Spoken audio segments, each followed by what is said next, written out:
Hi, my name is Nate Hancock and I'm a support engineer at FireEye.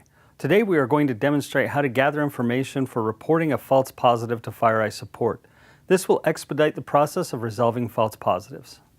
When looking at alerts in your environment, you may come across an alert that you don't feel is necessarily malicious. When you go in and look at the alert details, and for whatever reason, maybe you recognize the MD5 or the object that's archived here, or the URL, and feel like this may not be malicious, there's some information that you can gather and send to FireEye Support to help speed this to a faster resolution. These are all things that will probably be requested anyway, and if you can provide these things up front, it can save a lot of time for you and for the support engineer. The first thing we're going to want to gather is the XML. Now, the XML that we download contains all of the information that's in these alert details. It contains the OS change report, the MD5 sum, any URLs that are in the alert and their redirection, as well as a description of why this was flagged as malicious. So we'll go ahead and save that. The next items are going to be these PCAPs. These PCAPs are also very, very useful in seeing exactly what that traffic is and what it did. And this can be useful in determining whether or not this is malicious. The next thing you're going to want to download is the archived object. Now, this is in a zip file. This is the actual file. Depending on the alert and the alert type, it may or may not have an object. Or this is the file that was flagged in association with this alert. So be very careful that even though you suspect that this might not be malicious, it still could contain malware. So be very careful downloading these. We'll download this to this location. And once we have all of that, we're also going to gather some additional information from the command line in just a moment. But we can go in and we can either zip the files that we have in here now that we just downloaded, and then we can put those into a single zip folder.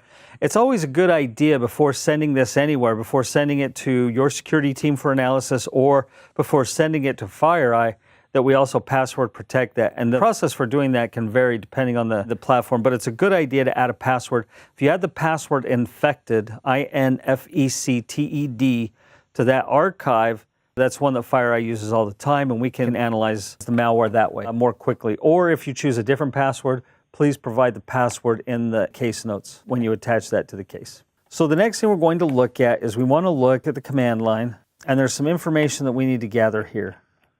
The first thing we're going to gather is the output of the show version command. This gives us the model number. It also gives us the software number that's currently on this appliance, and it also gives us the security content version. And this gives us versioning that we can use to verify whether or not everything is up to date. The next thing we want to know is the version of the guest images. So if we do show guest images, that gives us the version of all of the guest images on this appliance. The next item we're going to want to gather is a debug command. And again, this will give us some versioning information. The next thing we're going to look at is the show submission MD5 sum with the MD5 attached. And when we run that command, it gives us information based on the alert that fired for that MD5 sum. This information is also good. It shows us where that was detected, but it also gives us the job ID, which is going to lead to the next command, which is another debug command, which is a hidden command, so you won't be able to tab complete it.